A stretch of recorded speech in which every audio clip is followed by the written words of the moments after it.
Welcome back for another deep dive.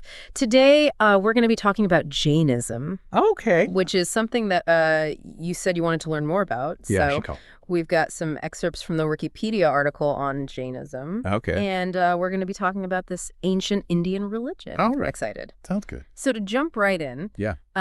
we often hear about these figures called Tirthankaras Right. in Jainism, and they're not exactly gods, are they? No, they're not gods. Okay. They're more like enlightened teachers or spiritual guides. Okay. Kind of like trailblazers who have achieved liberation from this cycle of death and rebirth we talk about. So like achieving enlightenment in a way. Yeah, you could say that. Okay. And the first one, Rishabhadeva, Or Shabadava. is believed to have lived millions of years ago. Wow. But what's really interesting is that there are figures who are a little bit closer to our time, Okay. like Parshvanatha Okay. from the 9th century BCE. Okay. And historians consider him to be like an actual historical figure. Okay, so a real person. Yeah, a real person. Wow, so that puts things into perspective. Yeah. And then, of course, we have Mahavira, the 24th Tirthankara, Yeah. who lived around the same time as the Buddha. Exactly. So, wow, that's a long time ago. That is a very long time ago. And that's interesting, too, because, it kind of brings us to this idea that Jainism is part of what's called the Shramana traditions. Yeah. Which I think, if you're familiar with Buddhism, Right. that's, another Shramanta tradition. Uh-huh. And like Buddhists, Jains rejected the authority of the Vedas, Right. which are the ancient Hindu scriptures. Exactly. So that kind of sets them apart in a way from a lot of Indian religion. It does, yeah. Okay, so we were talking about Tirthankaras achieving liberation. Right. And that kind of brings us to some of the core beliefs of Jainism. Yes. And one of the ones that always kind of blows my mind is this concept of substance dualism. Okay. What is that? So substance dualism, it's kind of a unique concept, even within like all of the different philosophies of India. Right. It's basically the idea that the universe is made up of 6 eternal substances. Okay. And the main thing is that they believe that the soul, Okay. or the jiva, Yeah. is totally separate from matter, Okay. or pudgala. Pudgala. And then the other kind of non-living substances, Okay. starma, Okay. atarma, Okay. akaila, Akshay. and kala, which represent motion, rest, space, and time. Wow. Okay. So it's not just like your spirit and your body are separate. It's like a much deeper separation than that. Yeah. Okay. So it's almost like the soul is in a completely different category Right. than everything else. Exactly. Okay. And this idea really feeds directly into how Jains view karma, Okay. because they believe karma isn't just this like concept or an idea. Okay. It's an actual physical substance Oh, wow. that clings to the soul, Oh, wow. and it impacts your journey through many, many lifetimes. So that makes the whole idea of karma very real and tangible. Right. Okay, well, we can't talk about Jainism Yeah. without talking about ahimsa or nonviolence. Yeah. It's probably their most well-known principle. Yeah. I would agree with that. And I'm really curious about, how it plays out in their daily lives. So it's at the heart of everything they do. Okay. And you're right. It's not just a philosophy. Oh, yeah. It's woven into how they live every single day. Okay. For Jains, ahimsa extends to all living beings. Okay. We're not just talking about animals here. Okay. Plants, insects, even microscopic organisms. Oh, wow. It's about causing the least amount of harm in every action you take, Okay. every word you speak, Okay. eating every thought that you have. Wow, that's a lot. It is a lot. I read that Jains, monks, and nuns Yes. don't eat root vegetables Yeah. because they believe it harms the plant. Exactly. That seems a little extreme even for a religion that is so focused on nonviolence. Yeah. Why is that? It's a really good question. Yeah. And it's a really good example of just how deeply they're committed to ahimsa. Okay. You see, when you harvest a root vegetable, Yeah. it often kills the entire plant. Right. And for Jains, even plants are considered to be living beings with souls. Okay. And so uprooting them is seen as a violent act Okay. that should be avoided. So it's not just about harming the plant itself, Yeah. but all the other little Yes, creatures. think about it. there that were. All those little creatures Yeah. in the soil around the roots. Yeah. That's true. When you pull that plant up, you're disturbing them. Yeah. You're disrupting their habitat. Yeah. And you could potentially be causing harm. Yeah. You're totally right. It really highlights just how interconnected they believe all life is. It really makes you rethink or how you interact with the environment. Yeah. Okay, so we talked about minimizing harm with ahimsa. I'm kind of curious about this concept of anekantavada. Okay. That's a mouthful to say. It is a mouthful. So what is that? It means many-sided reality. Okay. And it gets at the heart of how Jains approach truth. Okay. Imagine the story of the blind man and the elephant. Oh, okay. You know, each man touches a different part of the elephant and they come up with a completely different description. Right. Now, none of them are wrong, Right. but none of them can really grasp the full picture. That's a good analogy. Jains believe that truth is multifaceted. Okay. And that our language, our perceptions, Yeah. they can only capture a part of it. That's a great analogy, and it really resonates today because, we're constantly bombarded with all these different viewpoints and perspectives. You are. And everyone thinks they're right. Right. So anekantavada is almost encouraging us to acknowledge that our own perspective might be limited. Yes. And that we should be open to other interpretations. Exactly. Okay, so that's really interesting. Yeah. Now on to another challenging concept. Okay. Aparigraha, Okay. or non-attachment. Right. So I understand this is very important for Jain ascetics. It is. But can ordinary people practice this too? So it's at the core of their path to liberation. Okay. Aparigraha is about detaching from material possessions, Okay. worldly desires, Okay. even our own emotions. Wow. And you're right. It is interesting to see how the two main Jain sects, Yeah. the Digambara Okay. and the Sutabambara, Okay. how they approach this. So the Bigamar monks, they practice complete nudity. Right. Right? That's a pretty powerful symbol of non-possession. It is. And then the Suthabamara monks, they wear simple white clothing. Exactly. So it's like two very different expressions of the same principle. It is. What do you think about that? I think it's fascinating. Yeah. For the Digambaras, that nudity represents just a complete rejection of all worldly possessions. Like a stripping away of the ego. Right. They see even clothing Yeah. as something to be possessed and clung to. Right. Whereas the Suvatamara, Yeah. they still embrace simplicity, Okay. but they see that white clothing as a symbol of purity and renunciation. Okay. So it really highlights the diversity within Jainism, even when it comes to something like non-attachment. Yeah, it really shows how the same principle can be interpreted in so many different ways. Exactly. Now, this makes me wonder, how can we apply this idea of non-attachment in our own lives? That's a good question. I mean, most of us aren't going to give up all of our possessions. I don't think so. But how can we cultivate a healthier relationship with material things, with status, with outcomes? Yeah. What would that look like? Well, that's a really profound question. Yeah. And it's something that the Jains really encourage us to contemplate. It might start with just being mindful of our consumption habits. Okay. Maybe letting go of the need to always have the newest or the best thing. Right. Or recognizing that true happiness doesn't really come from material wealth. Okay. I think that's a good place to start. That's definitely food for thought. Yeah. So we've covered a lot of philosophy here. We have? So let's delve into the more practical aspects of, Jain life. Right. What are some of the specific practices that shape their daily existence? Well, Jain ethics are guided by what they call the 5 vows, which apply to both ascetics and laypersons, Okay. although they're interpreted and practiced differently by each group. Okay, so let's break those down one by one. Okay. We've talked a lot about ahimsa, Right. nonviolence, Yeah. which is like the bedrock of Jain morality. Absolutely. It is the foundation. Okay. For ascetics, it's about absolute nonviolence, Okay. while laypersons just strive to minimize harm as much as possible in every aspect of their lives. Okay. Their professions, their diet, even their thoughts Wow. are carefully considered Wow. through the lens of ahimsa. Okay.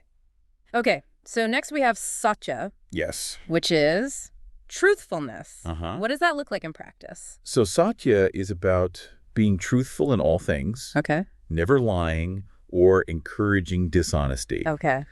It's about living with integrity, Okay. aligning your words with your actions, Okay. being honest with yourself and with others. That's a tough one. It can be. Then there's astaya, which Yeah. is non-stealing. Right. What are some of the nuances of this vow? So asteya goes beyond just not taking what doesn't belong to you.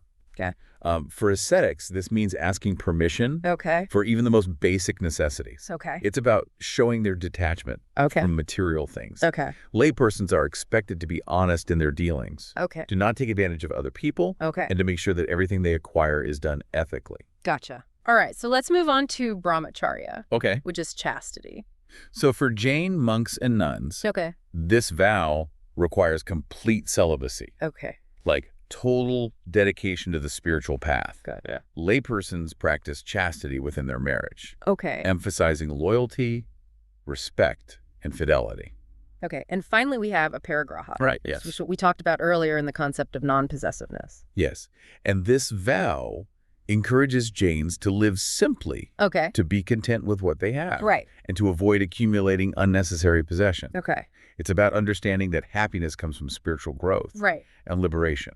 So all of these vows really provide a framework for ethical living in Jainism. Exactly. And it's fascinating to see how these ancient principles can still offer guidance in the modern world. They do. But it's not just about the vows, right? No, it's not just about the vows. There's also a strong emphasis on asceticism for people seeking liberation. Can you tell me a little bit about that?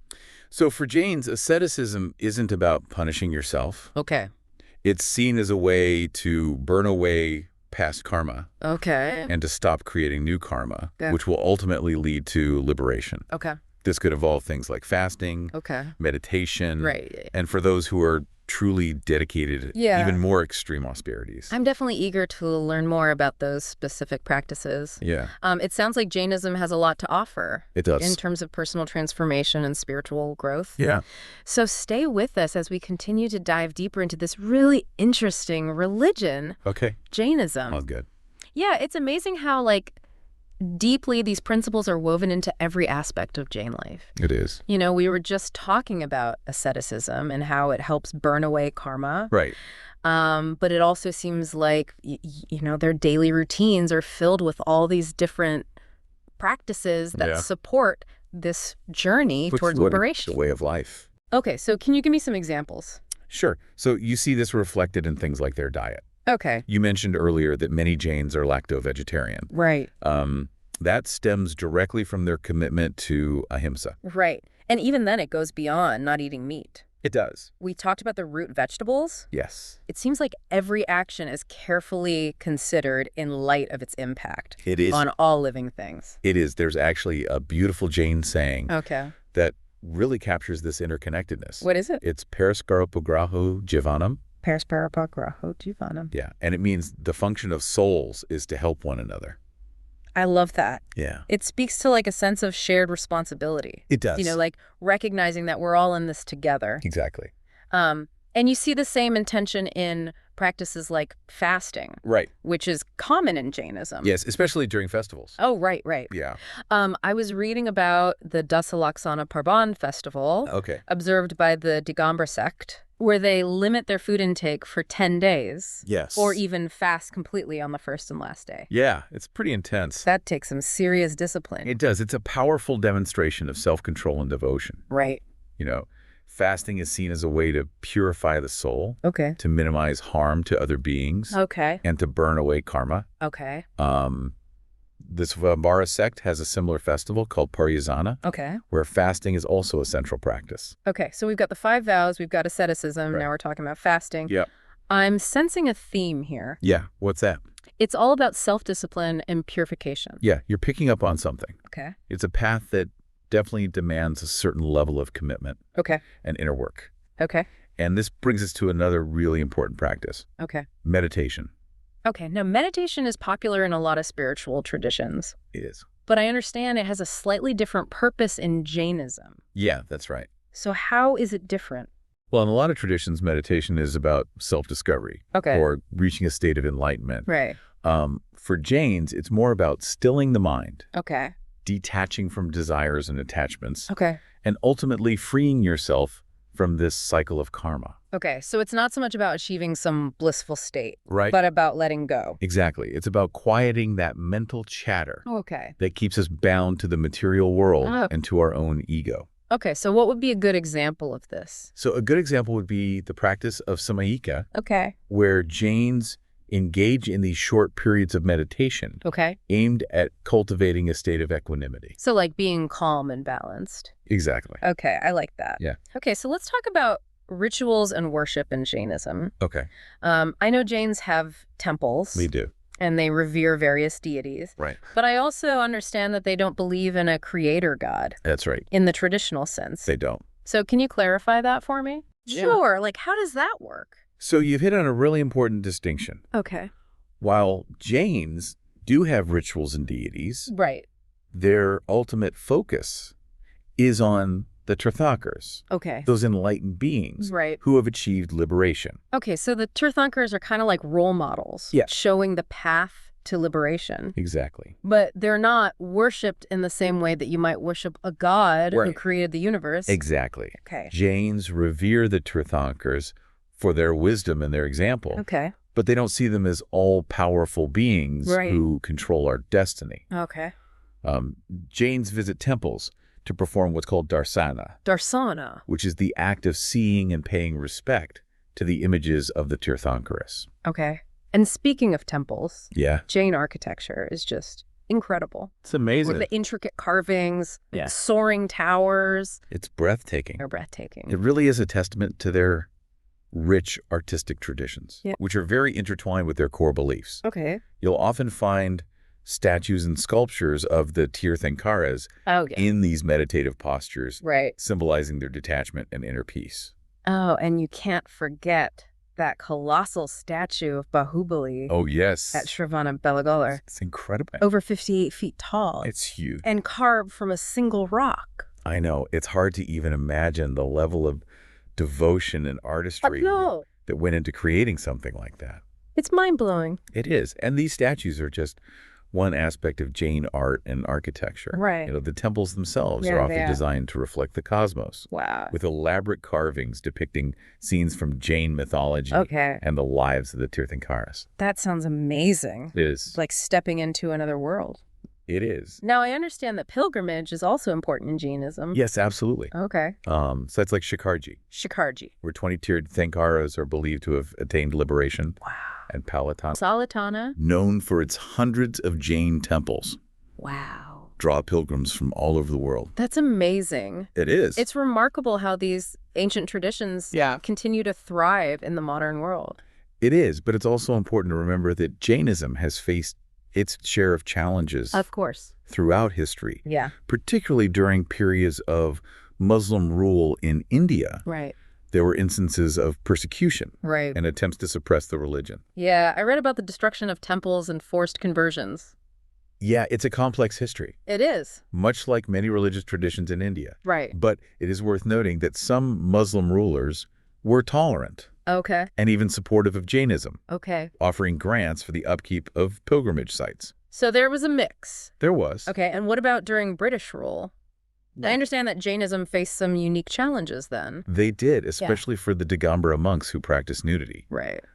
They faced legal challenges because of British laws that prohibited public nudity. Right, of course. So it was during this time that Jain leaders really had to advocate for their religious freedom. Yeah, that must have been a difficult time for the Jain community. It was, but it also led to some important figures emerging. Okay. Who helped to raise awareness of Jainism and protect its traditions. Okay, give me an example. Sure. So a good example is Virgin Gandhi. Okay. He was a Jain scholar. Okay. Who represented the religion at the 1893 World Parliament of Religion. Wow.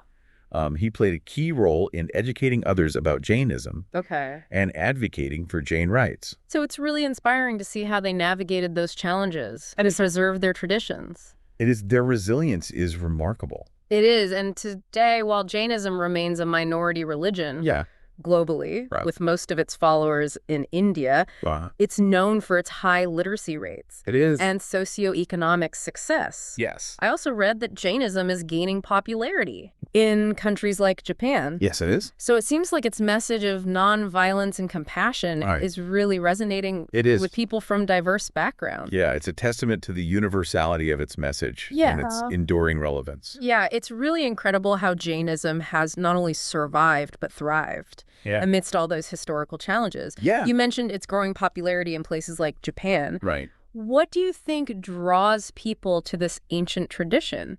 Well, I think especially in the modern world. I think it's the universal message. Okay. Nonviolence, self-discipline, right, a multifaceted understanding of reality. Okay. Those are values that resonate Yeah. Across cultures and time periods. We've covered a lot of ground in this deep dive. We have. So let's recap some of the key takeaways for our listener. Okay. What are the core principles that really define Jainism? Well, at its heart, Jainism is a religion that emphasizes the eternal existence of souls. Okay. The profound impact of karma. Right. And the possibility of liberation through ethical living and ascetic practices. And while the two main sects, the Digambara and Shivotambara, might have different interpretations and practices, they share these fundamental principles. They do. Right? Exactly. So both emphasize the importance of minimizing harm to all living beings, practicing non-attachment to material possessions and desires, and cultivating a deep understanding of the multifaceted nature of reality. Yes. When we were discussing the challenges Jainism faced historically, it made me think about the challenges it faces in the modern world. Sure. You had asked earlier, if minimizing harm is so central to Jainism, what are some modern-day challenges or dilemmas that this principle presents? And how might Jains approach them? It's a great question. What do you think? Well, just think about the complexities of our modern world. Globalization, technology, environmental issues. All of these present unique challenges to the principle of ahimsa. Right. I mean, take environmentalism, for example. Okay. How do Jains reconcile their commitment to nonviolence with the realities of climate change? Yeah, that's a good point. And the impact that human activity has on the planet. That's a great example because it seems like almost any action we take in the modern world has the potential to cause some degree of harm. Yeah. Even if it's unintentional. Exactly. And it forces us to confront some difficult questions. Like what? How do we make choices that minimize harm? When so many of our systems and structures seem to be built on exploitation? That's a good point. How do we balance our own needs with the needs of all other living beings? These are questions that everyone, not just Jains, can benefit from thinking about. Absolutely. When I think about the concept of Anekantavada, the many-sidedness of reality, that seems like a really helpful principle for navigating these complexities. Yeah, it reminds us to approach these issues with humility. Recognizing that we might not have all the answers. It encourages us to listen to different perspectives. To consider alternative solutions. And to be open to changing our minds. I like that. Before we wrap up, I wanted to circle back to Jain art and architecture. We talked about the magnificent temples, the statues of Tirthankaras, but there's so much symbolism embedded in these works of art. You're right. Jain art is full of symbolism. Okay, so give me some examples. Okay, so you'll often see motifs like the swastika. But unlike its association with Nazi Germany, in Jainism, it represents the four realms of existence. Okay, what are those? So you've got heavenly beings, human beings, hellish beings, and then the animal and plant world. You might also see the Ashtamangala. The Ashtamangala. Which is a set of 8 auspicious symbols. Oh, like the Srivatsa, which represents good fortune and prosperity? Exactly. Or the Vardmanaka. Yes. Which symbolizes abundance and growth. Yeah, and each one really connects back to the core principles of Jainism. It's fascinating how all these different symbols move together to create this rich tapestry of meaning. And the temples themselves are often designed to be microcosms of the universe. Wow. With intricate carvings depicting scenes from Jain mythology and the lives of the Tirthankaras. Wow, so it's like stepping into a visual representation of their beliefs. It is. It makes me want to visit a Jain temple. You should. And just spend some time deciphering all the symbolism. It's really an immersive experience. Yeah, we touched on the importance of pilgrimage earlier. And now I'm even more intrigued by the idea of experiencing these sacred spaces firsthand. Yeah, and it's not just about the architecture. It's about the energy of the space. The sense of devotion that permeates the air. Wow. You can feel the weight of centuries of tradition, of spiritual seeking, of countless individuals striving for liberation. That sounds incredibly powerful. It is. As we delve deeper into Jainism, I find myself increasingly drawn to its philosophy and practices. It offers such a profound framework for understanding the world. It does. And our place in it. Jainism challenges us to look inward. Okay. To examine our own beliefs and behaviors, and to live in a way that minimizes harm and maximizes compassion. Even if we don't fully embrace all of its tenets, right, there's a lot we can learn from Jainism about how to live more ethically, absolutely, more mindfully, and more compassionately. I couldn't agree more. So if you're interested in learning more, I highly recommend exploring the full Wikipedia article on Jainism. Okay. Visiting a Jain temple. Or even connecting with a local Jain community. Yeah, good idea. There's a whole world of wisdom waiting to be discovered. Absolutely. Well, it's been a pleasure exploring these ideas with you. Likewise. And may your journey of learning and discovery continue. Thank you.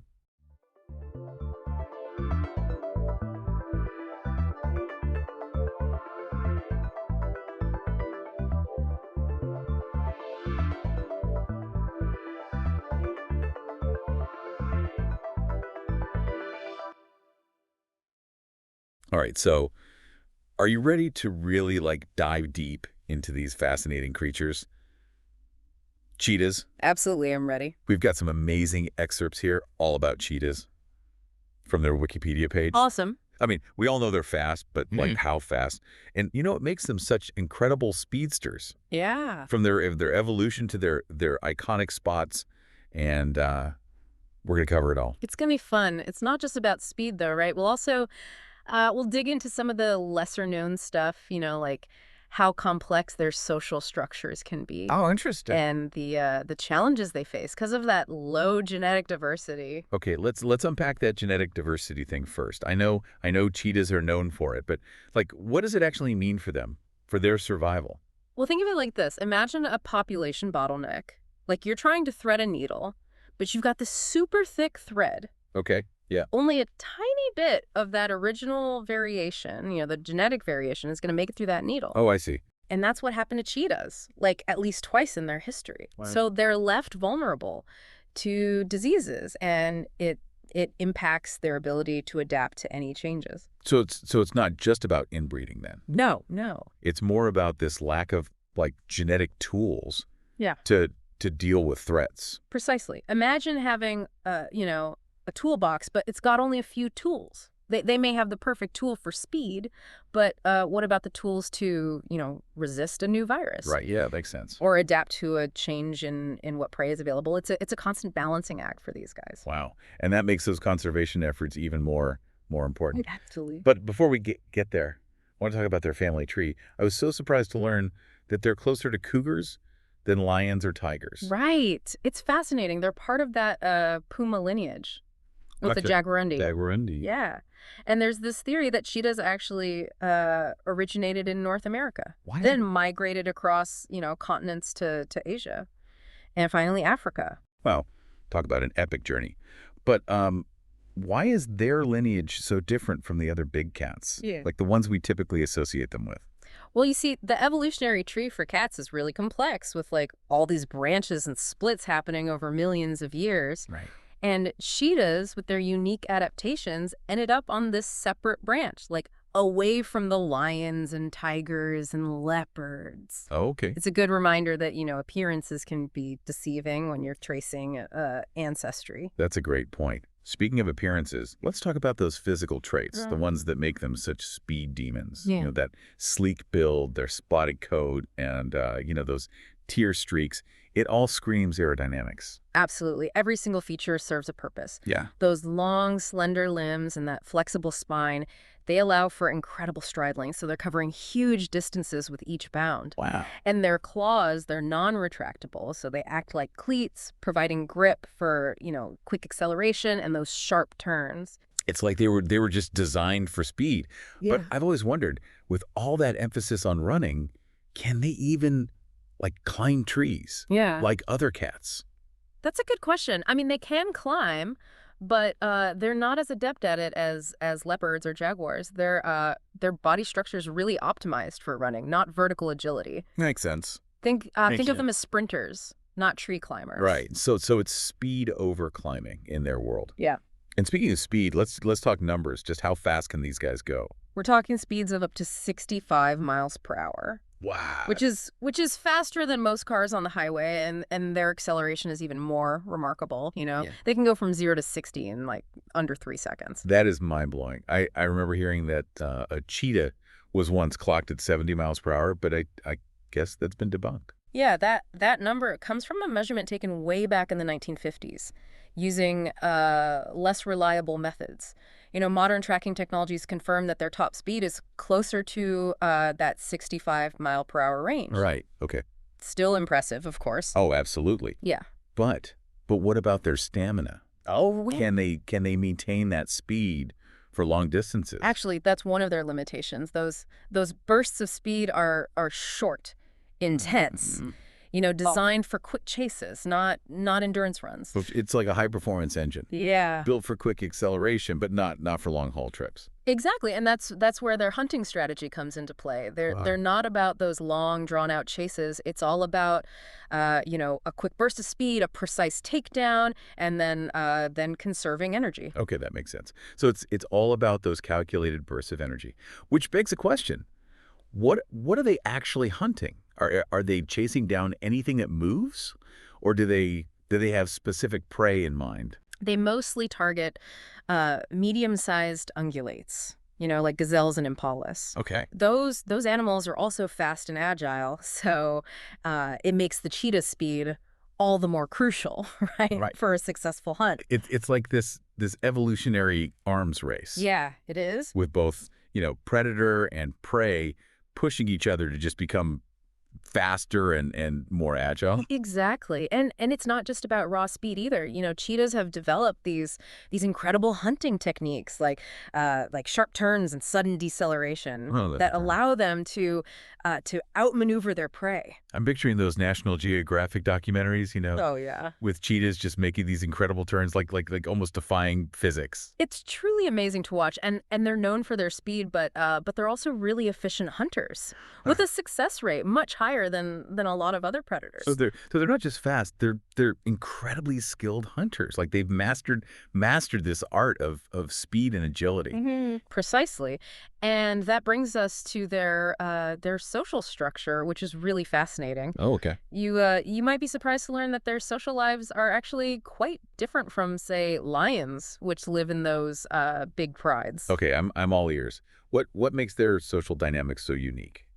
Well, while males will often form coalitions, okay, for protection and territory defense, the females, they lead a mostly solitary life, raising their cubs on their own. That's a big contrast to the image of like a pride of lions working together. Why such a difference in their social structure? It's probably tied to their hunting strategies and the environments they inhabit. Females, they need vast territories to find enough prey to support themselves and their cubs. So it makes that solitary lifestyle more practical. So it's a matter of survival, adapting to the demands of their environment.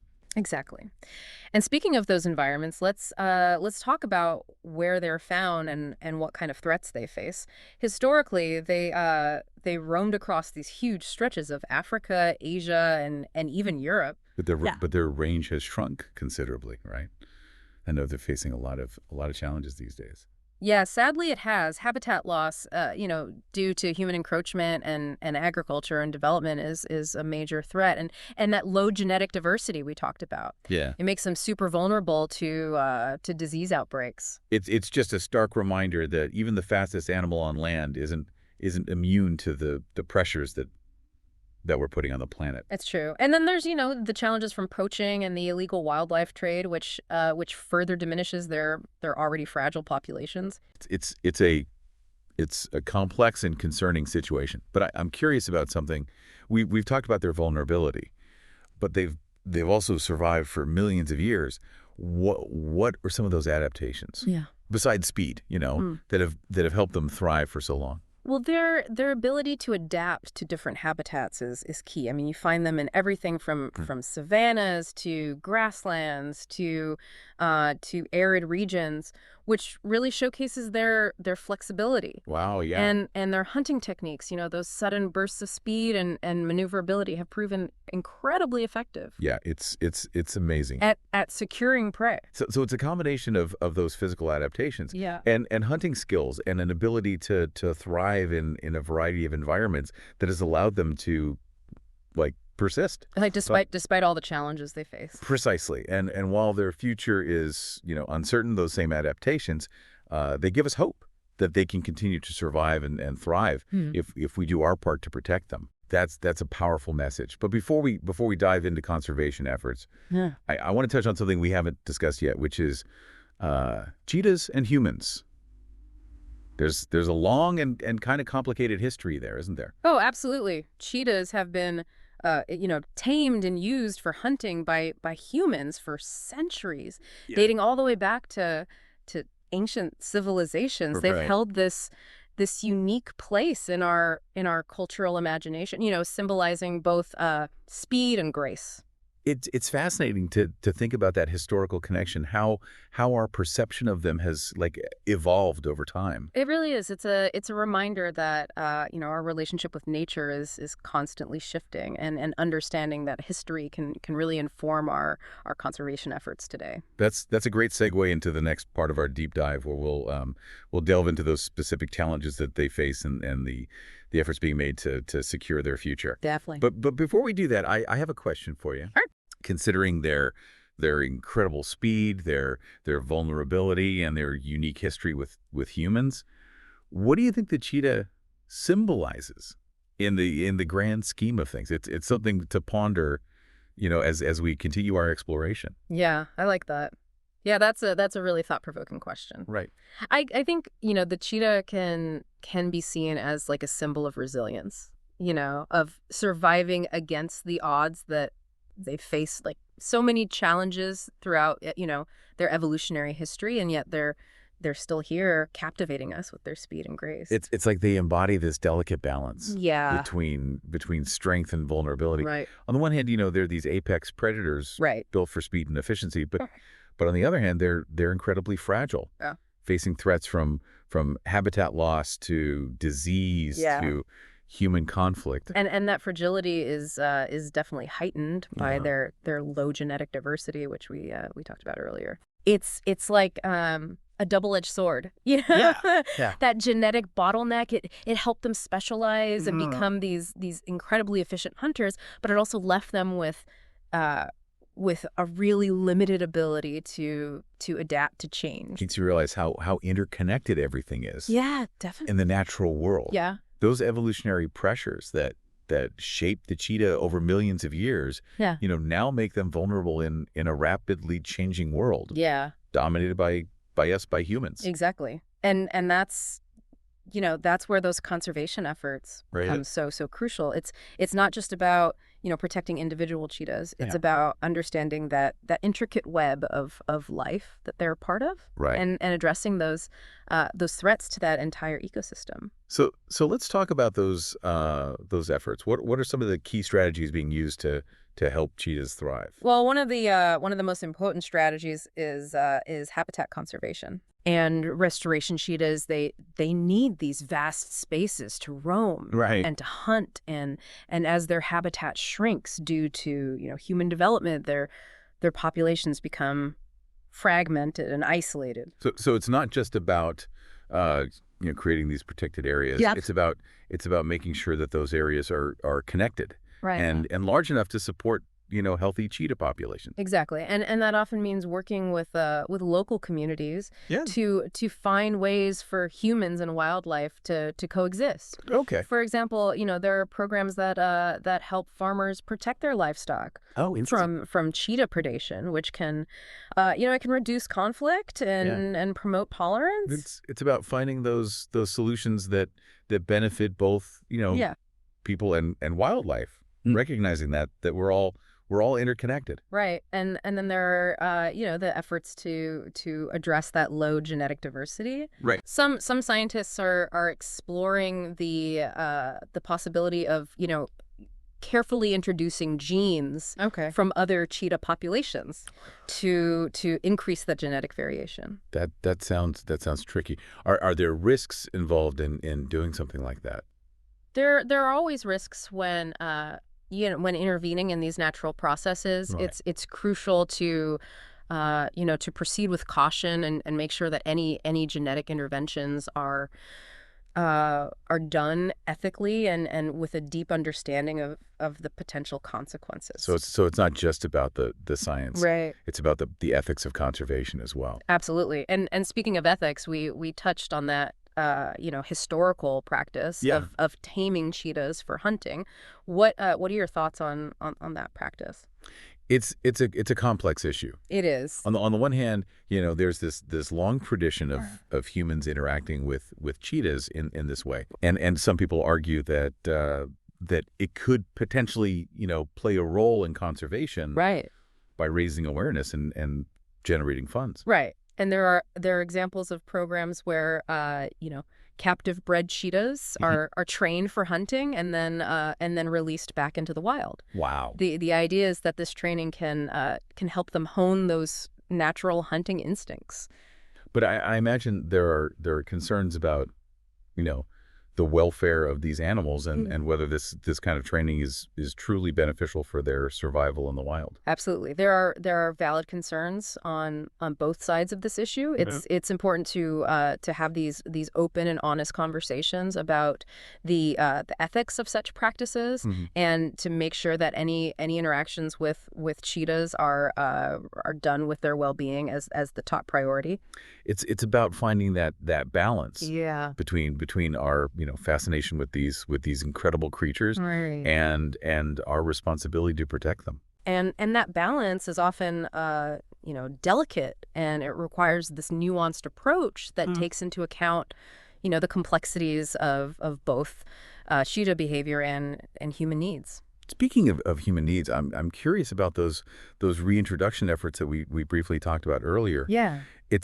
It's pretty amazing to think that cheetahs could be reintroduced to areas where they once roamed but have since disappeared. It's definitely a hopeful sign. There have been some successful reintroductions in places like Malawi, and there are ongoing efforts to reintroduce cheetahs to India, where they went extinct in the mid-20th century. Those efforts must be incredibly challenging. They are. It's not just about releasing cheetahs into the wild. No, it's not. It's about making sure they have suitable habitat and prey availability and minimal conflict with humans.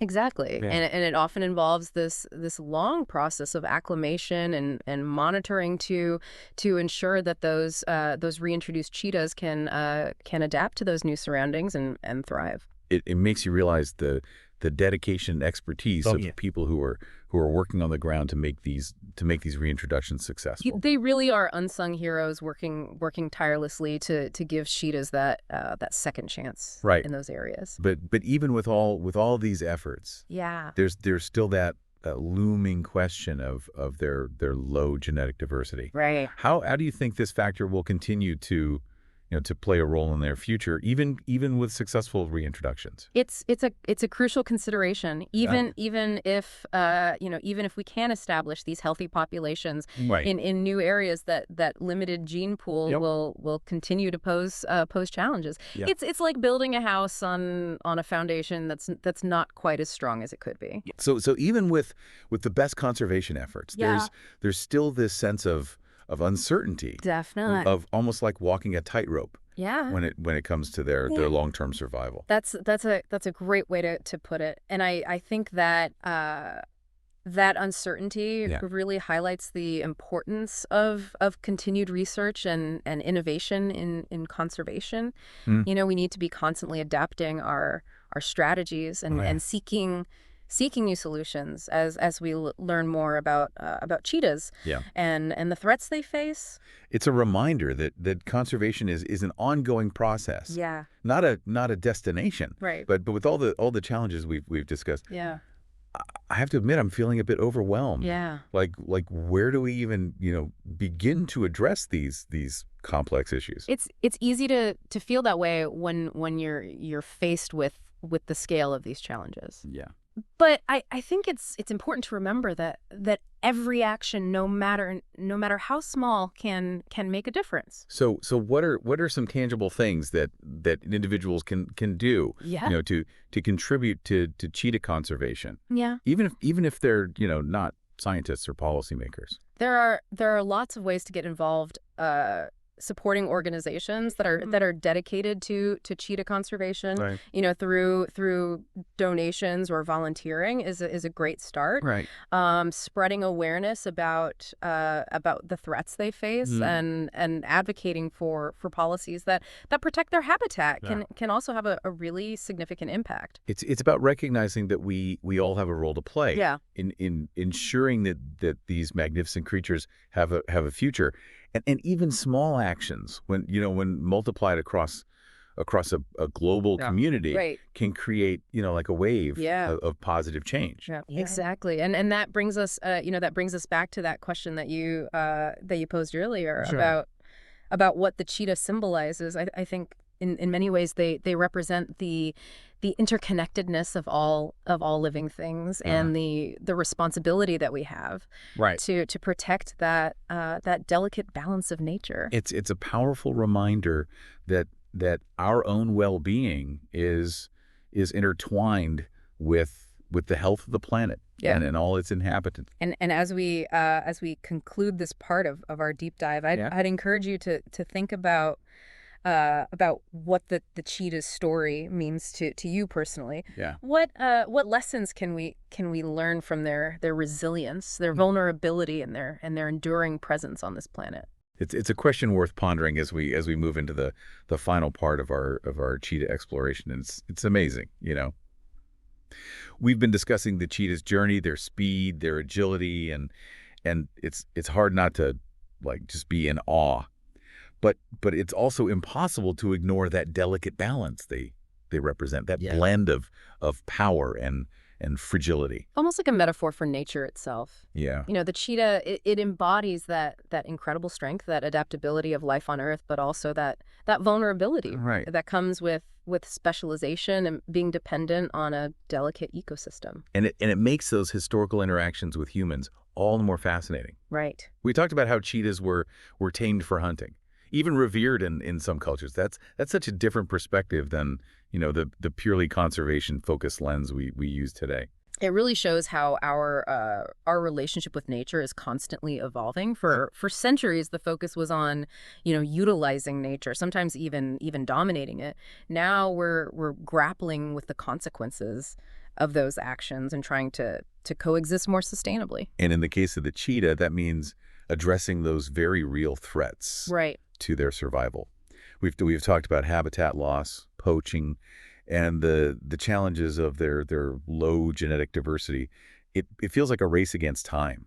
It is a race against time, and a complex one. Yeah. There's no easy answer, no single solution. It requires this multifaceted approach that addresses both the immediate threats and the underlying factors that contribute to their vulnerability. Like those reintroduction efforts we discussed. They sound promising, but are they really a viable long-term solution, especially given that low genetic diversity? Reintroductions are definitely a vital tool in the conservation toolbox, but they're not a quick fix. Right. They require careful planning, ongoing monitoring, and a real commitment to addressing those factors that led to their decline in the first place. It's like trying to restore a damaged tapestry. Yeah. You can replace the missing threads. Right. But the overall strength of the fabric depends on the integrity of the entire weave. That's a great analogy. And in the case of the cheetah, that means addressing that habitat loss and fragmentation. reducing human-wildlife conflict and finding ways to, to bolster their genetic diversity. And those are all challenges that require collaboration. Yeah. Innovation and a willingness to think outside that, traditional conservation box. Exactly. It's not just about setting aside protected areas. Right. It's about creating landscapes where both humans and cheetahs can thrive. It's about finding ways to coexist, right, respecting their wildness while also recognizing our impact on their survival. Which brings us back to the question of what role we as individuals can play in this story. Right. It's easy to feel overwhelmed by the scale of these challenges, but I'm guessing there are ways to make a difference, even from afar. Oh, absolutely. Yeah. Supporting organizations dedicated to cheetah conservation, right, is crucial. They're the ones on the ground doing that vital work. Research, habitat restoration, community outreach. Yeah. Even a small donation can make a real difference. And what about, raising awareness? Can that have an impact? Knowledge is power. Yeah. The more people understand about the threats that cheetahs face, the more likely they are to support those conservation efforts. Sharing information, talking to friends and family, even just posting about it on social media can really help shift the conversation. It's about recognizing that we're all part of this interconnected web of life. Yeah, we are. And our actions have these ripple effects. Yeah. Even on creatures as seemingly distant as cheetahs. And as we wrap up this deep dive, yeah, I want to leave you with this thought that the cheetah's story, it's not just about survival. It's about resilience, adaptation, and the enduring power of nature. Yeah. It's a reminder that even in the face of adversity, there's hope. It's a powerful message, and one that I hope stays with our listeners long after this episode ends. If you're feeling inspired to learn more or get involved in cheetah conservation, we'll be sure to include some resources in the show notes. And remember, every action, no matter how small, can contribute to a brighter future for these incredible creatures. I believe that. That's it for our deep dive into the world of cheetahs. We've covered a lot of ground, from their evolutionary origins to those complex challenges they face today. It's been an amazing journey of discovery, and I hope you've come away with a deeper appreciation, yeah, for these magnificent creatures. Until next time, keep exploring, keep learning, and keep diving deep into the wonders of the natural world.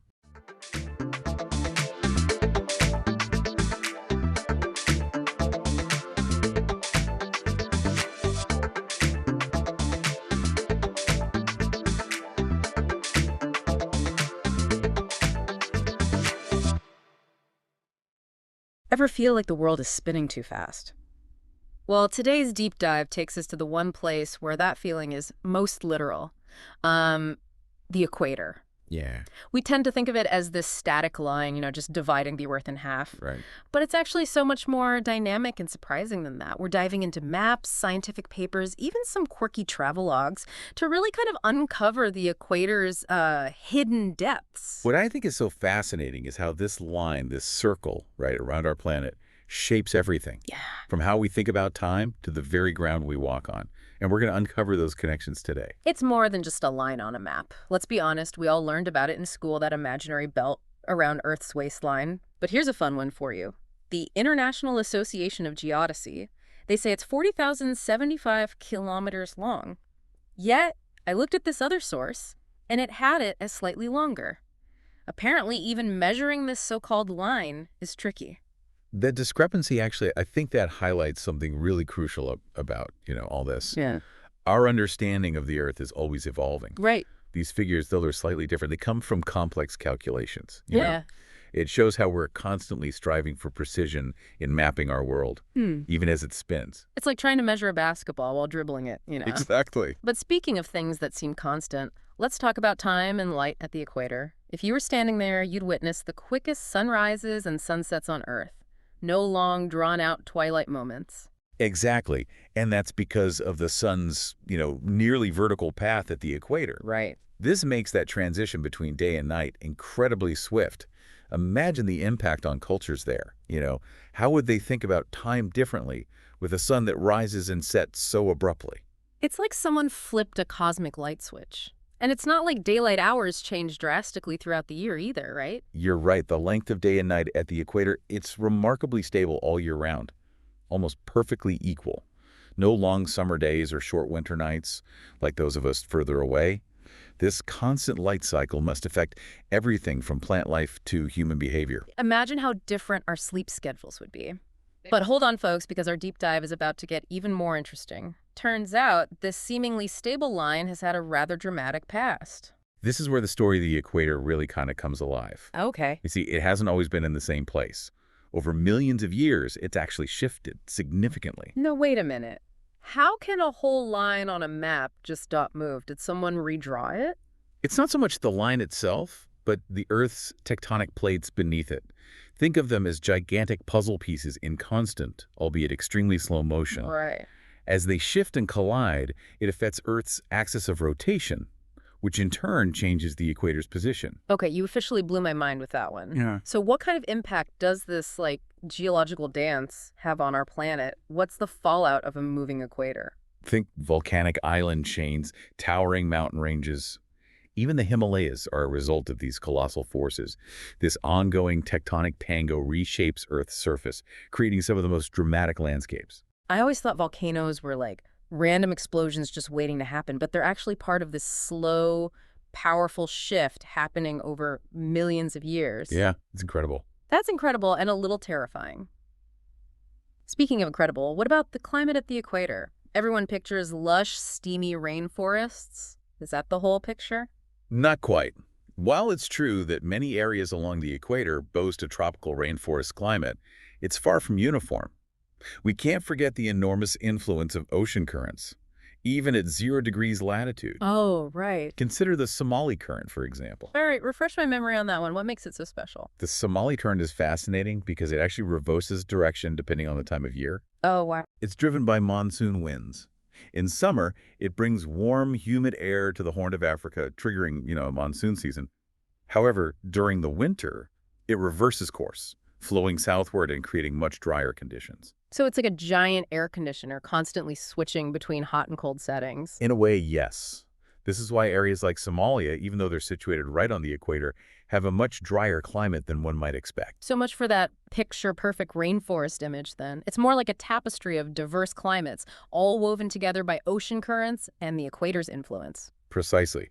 You have the classic rainforests, regions with those distinct wet and dry seasons, and even some surprisingly arid landscapes, all existing along this one fascinating line. It's a whole new world of geographical wonders. And speaking of new worlds, it turns out the equator isn't just a line on the ground, it's also a launch pad to space. Absolutely. Think about the Guiana Space Center in French Guiana. Its location near the equator is strategic.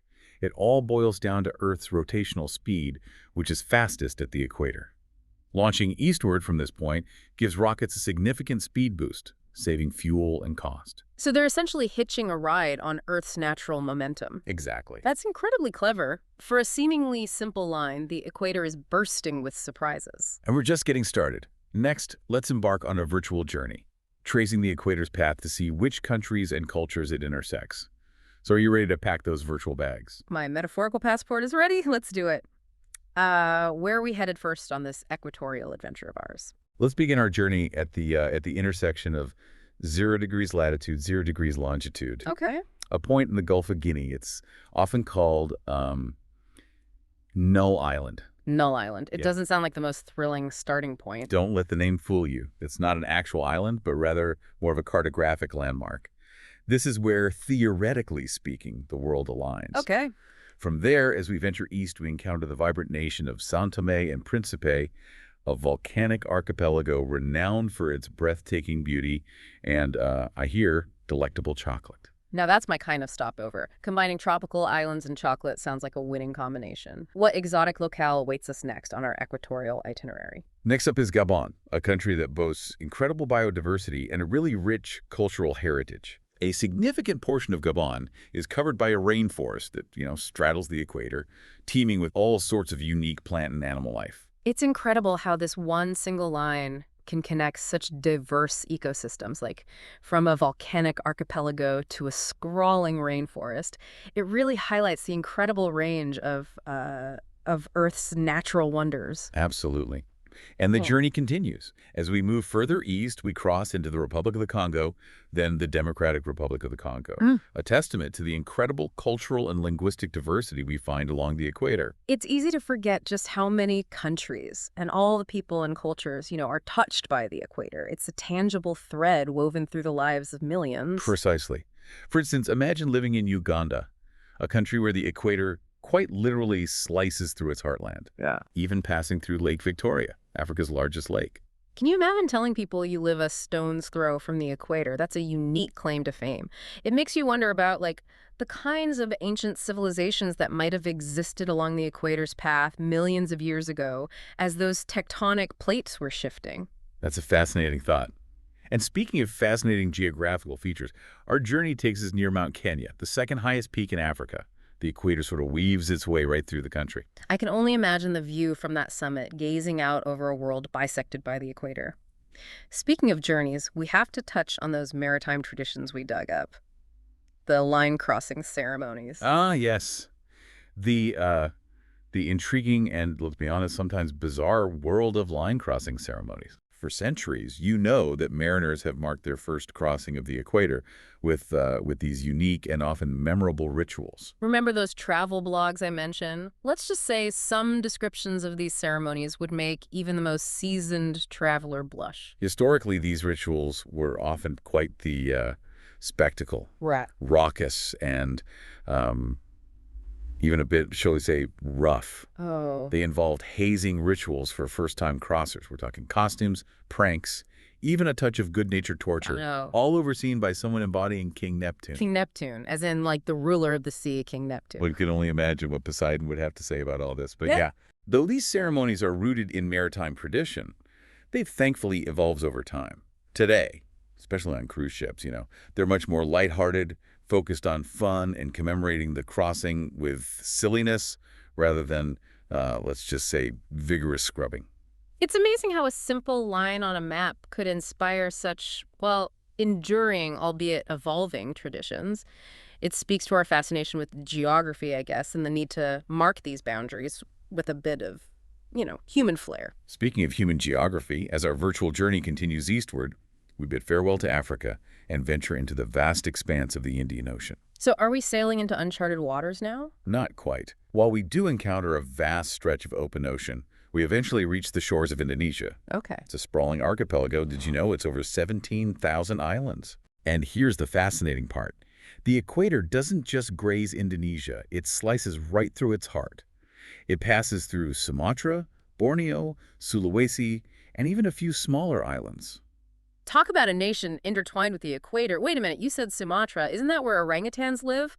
Are you telling me there are orangutans hanging out right on the equator? You're catching on. It's true. Sumatra is home to several orangutan species, and yes, some populations live in close proximity to the equator, showcasing that incredible diversity of life we find along this line. Orangutans were already cool enough. I'm excited to see what other surprises await us as our equatorial expedition continues. What's next after the wonders of Indonesia? Well, as we leave Indonesia and we continue our eastward journey, we're back to open ocean, crossing the Pacific. It's here that we encounter a curious geographical quirk, a country whose name doesn't quite align with its location. Okay, you've definitely kicked my curiosity. Which country are we talking about? Equatorial Guinea. Equatorial Guinea. But didn't you just say it's not actually on the equator? Yeah. That seems like, a bit of a geographical misnomer if I've ever heard one. It's a tad misleading, you're right. While Equatorial Guinea is close, most of it sits just north of the line. Only a small island that belongs to the country, and Annobon, actually crosses the equator. It's one of those geographical quirks that often trips people up. I can imagine. It's like ordering a slice of chocolate cake and getting a side of broccoli. Not exactly what you expected. But, hey, it just goes to show, even with names, geography is full of surprises. Yeah, absolutely. And speaking of surprises, our equatorial journey takes us to a few more places that you wouldn't expect. Countries that don't usually spring to mind when you think equator. All right, now you've got me really curious. Which countries are we talking about? Don't hold out on me. Well, let's just say you might be surprised to learn that France, Norway, and the UK all have a connection to the equator. Hold on a second. Those are all in the northern hemisphere? I'm starting to think you're pulling my leg. I assure you I am not. While it's true that these countries are primarily located in the northern hemisphere, each one possesses territories that extend south of the equator, putting them on our equatorial map. Wow. Now that's a fascinating bit of trivia. It's like having a hidden passport stamp to another part of the world. You'd think they'd make a bigger deal about it. Imagine the tourism campaigns. You're not wrong. But these equatorial territories are often overshadowed by their, let's say, more prominent northern counterparts. Still, for geography enthusiasts like ourselves, it's a fun reminder of the interconnectedness of our world. It really drives home the point that the equator isn't just a line on a map. It's this, like, thread that connects continents, cultures, even seemingly disparate parts of the world. It's a global common ground in a way. Precisely. And as we complete our virtual circumnavigation of the globe, arriving back at Null Island, it's important to remember that this journey, even a virtual one, is just a snapshot in time. What do you mean by that? Well, we talked about the equator shift, right?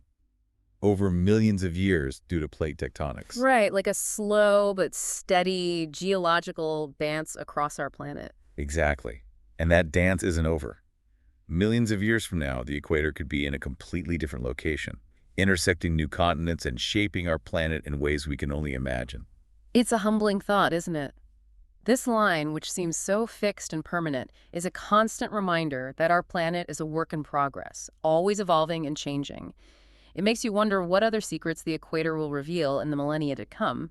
And that, my friend, is a question for another deep dive.